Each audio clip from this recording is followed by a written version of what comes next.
Hi, ako si Babaylan Tata Adlaw. At para sa Pika-card reading natin ngayon, ang tanong ay, ano kaya ang gustong iparating ng gabay ko sa akin ngayon? May tatlong baraha dito. Card 1, 2, at 3. Huminga muna ng malalim. Tapos, pumili ka ng isang card na feeling mong makakapag-resonate ka.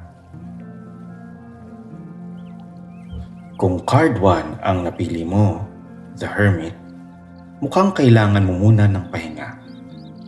Ang dami sigurong nangyayari sa paligid mo, kaya pati ikaw, nalilito na kung ano ba talaga ang gusto mo. Okay lang na umiwas muna sa ingay at gulo.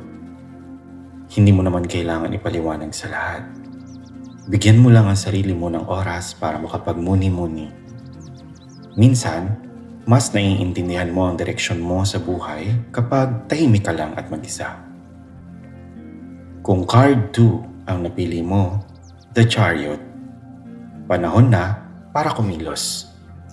Kung matagal ka nang nagdadalawang isip o puro mamaya na lang, ito na ang sign mo. Hindi mo kailangang planuhin lahat agad, pero kailangan mo nang gumawa ng unang hakbang. Kahit maliit na step lang, basta makakatulong sa'yo. Hindi ito paunahan. Mas mahalaga yung tuloy-tuloy. Ikaw pa rin ang may hawak ng manibela ng buhay mo.